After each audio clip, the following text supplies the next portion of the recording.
Hello, Fort Belvoir. Welcome to Belvoir in the Know, the only podcast created especially for the Fort Belvoir community to help you stay in the know, on the go. And now, your Fort Belvoir Garrison Commander. Hello, Fort Belvoir. I'm Colonel Josh Seagraves, the Garrison Commander. And on today's podcast, our topic is Sexual Assault and Prevention Month. Today, our lead sexual assault response coordinator, Ms. Janita Reed-Latson, joins us to discuss Sexual Assault and Prevention Month and the Army's Sexual Harassment and Assault Response and Prevention Program. So, welcome, Janita. Thanks for being here. Today, we're going to discuss how we can help stop sexual assaults and what to do if you or someone you know is a victim of sexual assault. Janita, I'd like to just start out by getting to know a little bit about you and letting our listeners know a little about you. So with that, what's a little known fact about you that you'd like to share with the audience? Yes, sir. Thank you. First, I would like to say thank you for giving me this opportunity to speak about the Army and the Fort Belvoir SHARP program. And of course, as you stated before, this month is April, which is Sexual Assault Awareness Prevention Month. So a little bit about me, sir. I recently transitioned from Joint Base Lewis McChord, Washington, June 2020, just to move closer to home. I was born in Fort Bragg, raised in Fayetteville, North Carolina, until I enlisted into the Army. I enlisted in the MP Corps as an internment resettlement specialist. Now is known as detention NCO, but a lot of people can relate to it being a correctional officer. I served 22 years in that field, worked in 4 different correctional facilities, 2 deployments to Iraq, as well as detention facilities in Guantanamo Bay. So I have a little bit of firsthand knowledge that the system does work and individuals do receive jail time as a punishment for committing such crimes as sexual assaults. Okay. Yeah. Wow. That's a lot of experience bringing to the table, and certainly great to have you with the Army, given all of that requisite experience. So, what led you to become a sexual assault response coordinator? So as a young NCO, I attended SHARP training. I don't think it necessarily was called SHARP back in 2008 or so, but I was actually in shock that sexual harassment and sexual assault was actually an issue, a huge issue in the military, whereas a program had to be implemented to assist. So I wanted to become a change agent, and I always had the desire to help someone in need.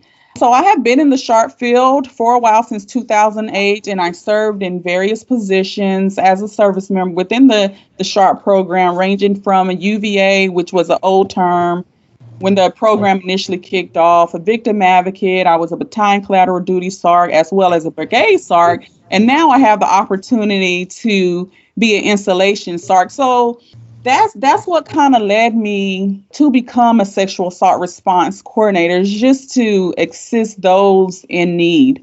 No, it's officers and NCOs, but it's really part of what we now call the people first strategy, and really it's connected and engaged leadership. So yeah, absolutely. So you said 2008, but sort of like without revealing your age, I don't know. Did you work as a victim advocate or UVA before then? Not necessarily. I was just a young NCO back then. I think I just returned back from a deployment to Iraq. And so, of course, they asked for volunteers to attend training. And so I am volunteered. And so that's where I kicked off my career within the SHARP program. So as our new lead and as you lead our sexual assault response program, what are some of your goals and expectations for our SHARP office on Fort Belvoir? Well, some of my goals and expectations here is to kind of reestablish the program here at Belvoir. I am aware that the Garrison position here has been vacant for quite some time. And I'm very appreciative of the SARCs and VAs that stood in the gap in order for Fort Belvoir SHARP program to continue on with the mission here. But reestablishing our presence is key. Myself and Ms. Jules, we want to get out there in the formations, to let everyone know that we're here. The SARC and the Victim Advocate is back on Belvoir. Absolutely. Yeah, go ahead. Oh, no, and I was just saying too, sir, just secondly, that kind of goes back into what I was saying, just secondly, networking. I like to meet people, and of course, it's been very difficult during this COVID era, but I feel that in order to be successful, we have to get out in the commands, show our face, reassure soldiers, civilians, and family members that we are here to support them. Yeah, absolutely. No, and as you mentioned, we've got some great partners on Fort Belvoir that helped fill the gap while we were completing all the requirements and training for both you and Ms. Bird. So absolutely, thanks to our mission partners for helping out with that. And as you mentioned, so April is Sexual Assault Prevention Month. What observances or events have we had on post, and more importantly, what's left? Like, what else is coming up? Okay, sir. So the observances that we had so far on post, we had the 30-day challenge that was sent out to leaders for them to engage conversation with their team. We had Teal Tuesdays, wearing teal, support the program and what we stand for. Currently, we have the virtual 5K. I think we had a good bit of individuals that signed up. They came here to pick up this shirt at the Sharp Resource Center. So I was able to capture a couple of pictures, as long as they agreed. We partnered with MWR and they made sure that we was able to advertise and get that out there. So what we do have coming up, sir, the 28th April, we have Denim Day. I'm not for sure if you know what Denim Day is, or do you want me to expound on that, sir? Yeah. Go ahead and tell everybody about it. Okay, so Denim Day is a campaign on a Wednesday in April in honor of Sexual Assault Awareness Prevention Month. And the campaign came about after a ruling by the Italian Supreme Court where a rape conviction was overturned because the justices felt that since the victim was wearing tight jeans, she must have helped the person who raped her remove her jeans, thereby implying consent. So what happened was the following day, the women in the Italian parliament came to work wearing jeans in solidarity with the victim. So Peace Over Violence developed the Denim Day campaign in response to this case and the activism surrounding it. So since then, what was started as a local campaign to bring awareness to victim blaming and destructive myths that surround sexual violence has grown into a movement. This has been the longest running sexual violence prevention and education campaign in history. So April 28th is Denim Day. So I'm hoping everyone wear jeans that day, so we can still support with bringing awareness to victim blaming and debunking myths. So that's pretty much, sir, the story behind how Denim Day came about. Well, thank you for sharing that. I'd heard that once before, and that's just a powerful story, and that's just a good one to share. So thanks for sharing that. I appreciate it.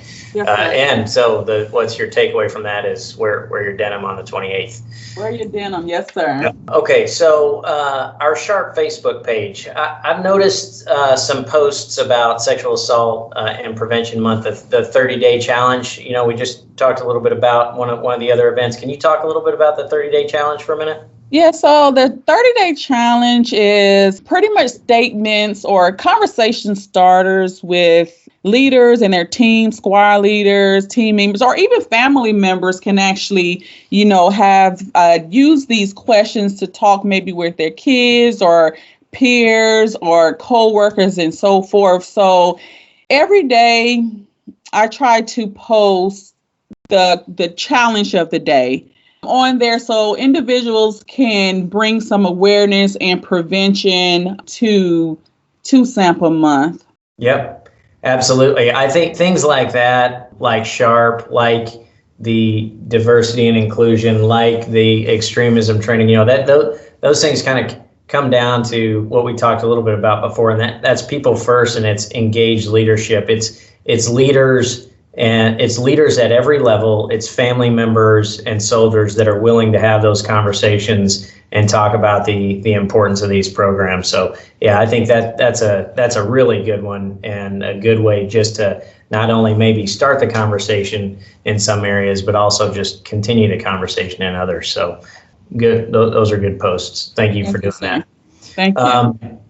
And then before we close, I think we need to hit on at least one more thing. So I know there have been some recent policy changes concerning reporting of sexual assault and support from family members, and a change to the transfer policy. Can you talk a little bit about those changes and the impact they're having, or the impact that they may have? Okay, so the expedited transfer policy has been updated and extended out to family members. So that's one of the key changes of the policy, being extended out to family members that are over the age of 18. So, of course, the family member has to file an unrestricted report. And the soldier has to submit a request, which is a 4187, through their chain of command to get approved as well. If we're saying that the family member was the one that was actually sexually assaulted, the soldier can move, so that family member can have a new start, because of what had happened.